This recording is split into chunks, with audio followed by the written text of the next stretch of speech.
Assalamualaikum warahmatullahi wabarakatuh. Bismillah walhamdulillah wassalatu wassalamu ala rasulillah wa ala alihi wa ashabihi wa man tabi'ahu wa mawalah. Wala hawla wala quwata illa billah, amma ba'du wa ba'da tahiyyah. Rabbi israh li sadri wa yassir li amri wahlul 'uqdatam min lisani yafqahu qawli. Hadirin pemirsa Assalamualaikum Nusantara dan pemirsa TV One dimanapun Anda semua berada, yang insya Allah semuanya dirahmati dan diberkahi oleh Allah Subhanahu wa Ta'ala. Puji syukur marilah sama-sama kita haturkan setinggi-tingginya, dan tidak bosan-bosannya kita selalu mengucapkan Alhamdulillahi Rabbil Alamin. Allah yang telah begitu banyak melimpahkan nikmatnya sampai hari ini kepada kita semua. Nikmat iman, nikmat Islam, nikmat sehat walafiat, termasuk nikmat panjang umur. Dari sekian banyak nikmat yang Allah berikan kepada kita, salah satunya adalah nikmat iman.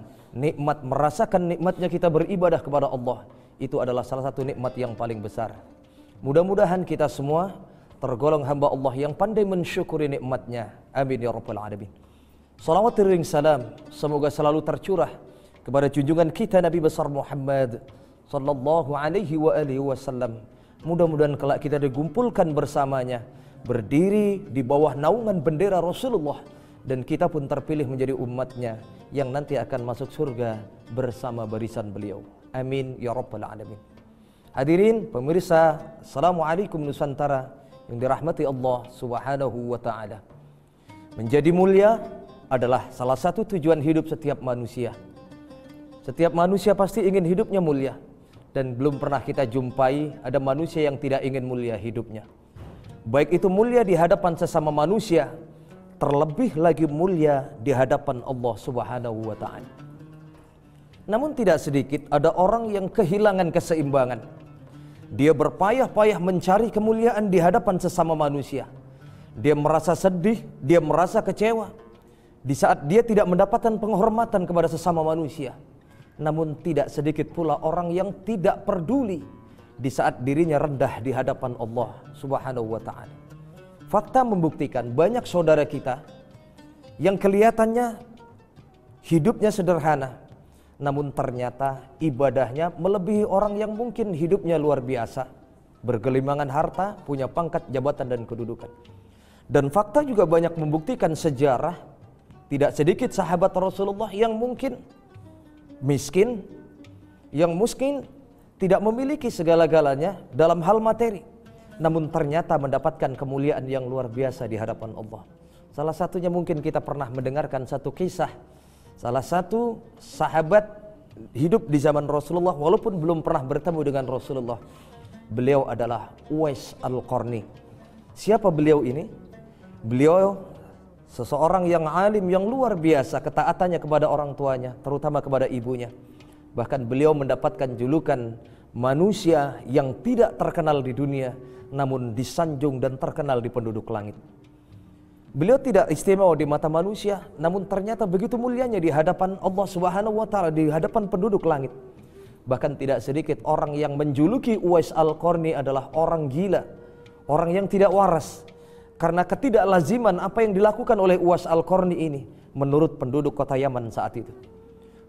Salah satu kisah yang pernah dialami oleh Uwais Al-Qarni adalah ketika beliau menggendong anak kambing sampai dewasa, naik turun ke atas bukit.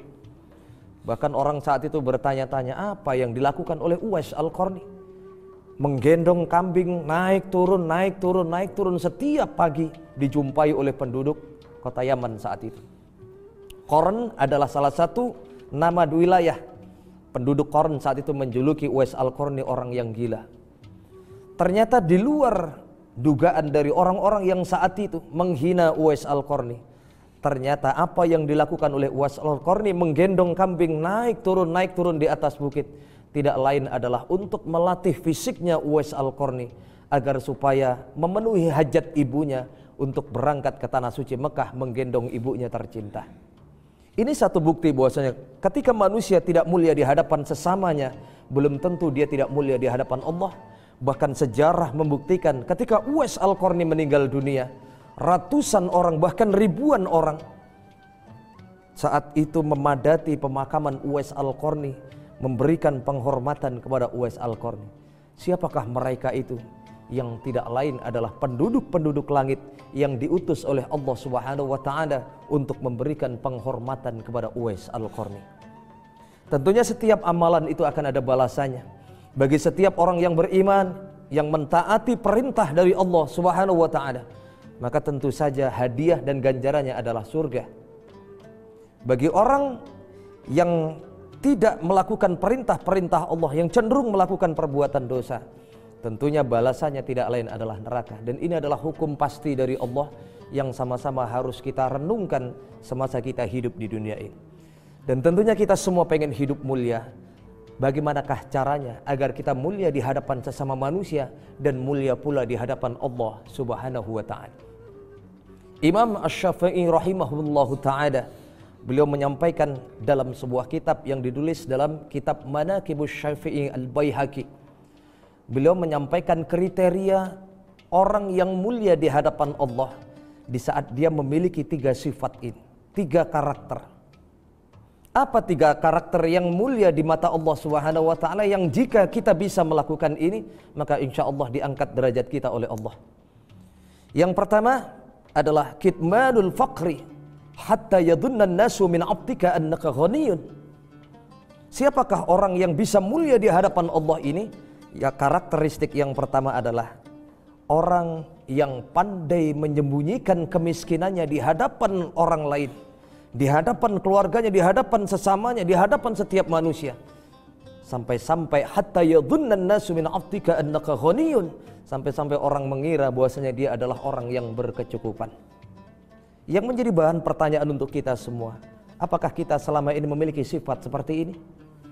Atau jangan-jangan kita memiliki sifat yang sebaliknya, kita pengen dianggap oleh orang lain supaya orang lain iba kepada kita. Kita menunjukkan kekurangan kita kepada orang lain sehingga orang lain berbondong-bondong memberikan bantuan kepada kita. Ini jelas-jelas sesuatu yang jauh dari ajaran Islam, yang seharusnya kita pandai menyembunyikan keluh kesah kita, penderitaan kita, kemiskinan kita di hadapan setiap orang, biar orang lain tahu tentang kebahagiaan kita saja.